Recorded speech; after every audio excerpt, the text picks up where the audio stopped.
Hey everyone, Mr. Sujano here, your source for gaming, tech, emulation, and open source news. Let's get started.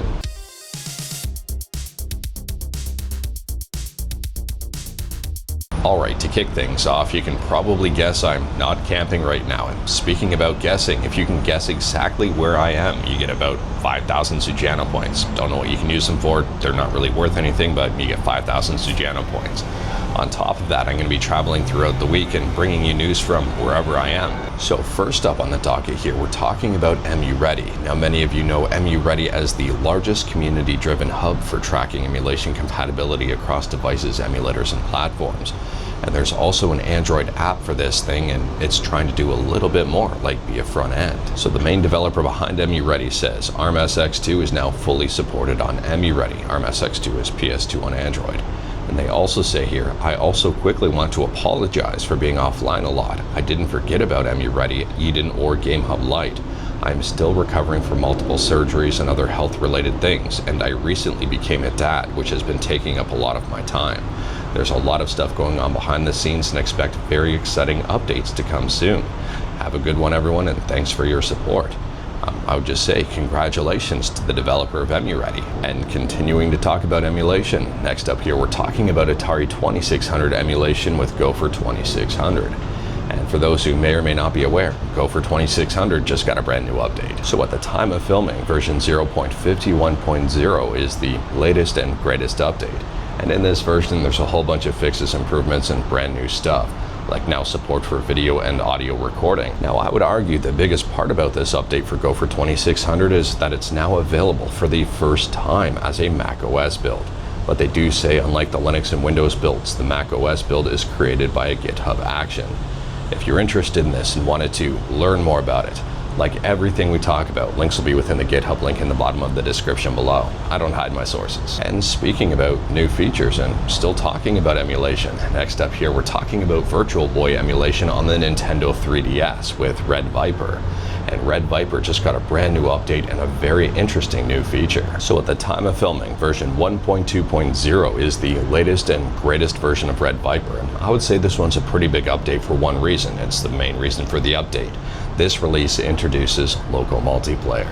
They say it's accessible from the main menu to nearby 3DS systems can play Virtual Boy games together. And speaking about two things, next up we're talking about dual screens with the AYN Thor and also Mjolnir. And Mjolnir is compatible with more than just the AYN Thor, but taking a look on GitHub here, this is a pretty new utility.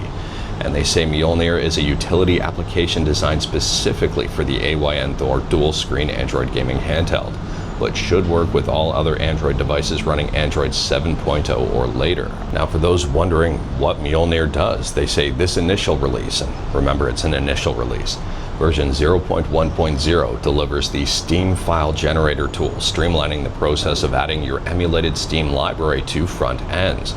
Currently, ESDE and Beacon Game Launcher are supported. Now remember, this is a pretty early on release, so there may be bugs and issues with it. It's still pretty fresh. But I guess you just give Mjolnir the app ID and it takes care of the rest. It creates the .steam files for you. Let me know your thoughts about Mjolnir in the comments below. And speaking about Steam and Android devices, next up we're talking about Windows emulation on Android with Ludashi, or Winlator Ludashi. And Winlator Ludashi, which is a fork of Winlator Bionic, got a brand new update. At the time of filming, Ludashi version 2.6.2 is the latest and greatest update. They say they've added new FX core presets and variables and updated the contents repo. And speaking about forks of things, next up here we're talking about forks of humans with AI. And that was a really bad segue. Anyways, here we're talking about Take-Two and AI, and a very interesting thing that I will see, or believe it when I see it. But the Take-Two boss, and this is being reported over on GameSpot, says, "We're not using AI as an excuse to reduce headcount." Take-Two Interactive CEO said on an earnings call that while the company is using AI tools in non-creative areas, it isn't looking to cut staff in favor of automation. I will believe it when I see it. I am curious to hear your thoughts on the matter. When I hear AI in game development, I hear reduction in headcount. But anyways, here, feel free to check out the GameSpot article for more information on the matter. And here is the quote from Take-Two CEO Strauss Zelnick. I think there are plenty of areas of business where the tools we have rolled out at the enterprise are helping us. We are not either using this as an excuse to, or frankly seeing the opportunity to, reduce headcount. I doubt that. Press X to doubt. But moving on, and you know what I'm not doubting? That there's a brand new game here called Skelost, and it's on Game Boy. My segues are awful today. Anyways, this is up on itch.io. It's 100% free as far as I can see here. And they say here for Skelost, I might have mispronounced that one, celebrating 27 years of the Game Boy Color with a brand new yokai shooter. Immerse yourself in Japanese folklore, fast-paced action, and retro horror as you uncover the fate of your lost family. This does work in emulators. It also seems to work right in your browser. Let me know your thoughts about this one in the comments below. And speaking about downloadable games on itch.io, next up we're talking about another game that I might mispronounce here. And this one is a PS1 game. It is called Yumei Nikki. They say here Yumei Nikki PS is a 3D reimagination of Yumei Nikki 2004 for the PlayStation 1. This is a short 10 to 15 minute demo containing 2 dream worlds. I made it out of love for Yumei Nikki, and I hope you enjoy it. If you played this one, I haven't yet, let me know your thoughts about it. Now, just like the previous game we just talked about, Skelost, this game will run on original hardware and also run via emulation. And I guess it also works on the PS2. Now, there is something very interesting. They say you'll get a special surprise when you run with the retail BIOS.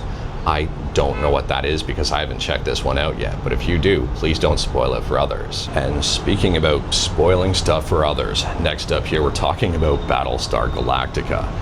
And if you're a fan of Battlestar Galactica Deadlock, you're not going to be a fan of this news. It's being reported right on Steam here that Battlestar Galactica Deadlock will be phased out on November 15th. Which at the time of filming is just in a few days. So they say here in the announcement, starting November 15th, 2025, Battlestar Galactica Deadlock and all its DLCs will no longer be available for purchase on any platform. This marks the end of an era for our space fleet, and we want to give everyone a proper heads up to grab the game while it's still available. If you already own the game, don't worry, you can continue playing it without any restrictions, exploring the galaxy, commanding your fleet, and completing missions at your own pace. That's kind of nice that they're not really killing it per se like some other companies do with their games. They also say we're incredibly grateful for all the players who have supported Battlestar Galactica Deadlock over the years. Your passion, feedback, and dedication have helped shape the game and keep the fleet alive in the hearts of our community. So if you don't have the game and you want to play it, if it's on your wish list, it's probably a now or never. And speaking about stuff on Steam, next up we're talking about Steam. And there's a brand new announcement here that says store pages are now officially wider. A set of updates coming out of beta, plus some visual refresh along the way. With today's Steam update, you will now find that many store pages throughout Steam are wider, making better use of your larger monitors and better organizing some of the information on screen. And furthermore here, they say they've overhauled the trailer and screenshot carousel. The trailer and screenshot carousel now supports 3 different modes: default, theater mode, and full screen mode.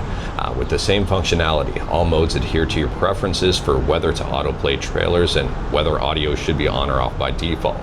And they're now using higher resolution images. And speaking about upgrades, kinda, well, at least for one guild in particular, which I think is going to result in not an upgrade at all, maybe the exact opposite. We're talking about Throne and Liberty. This is a MMO game, and there are a lot of different transactions in the game. And it turns out that they made a bit of a boo-boo with one of their service tickets and gave one guild in particular a whole lot.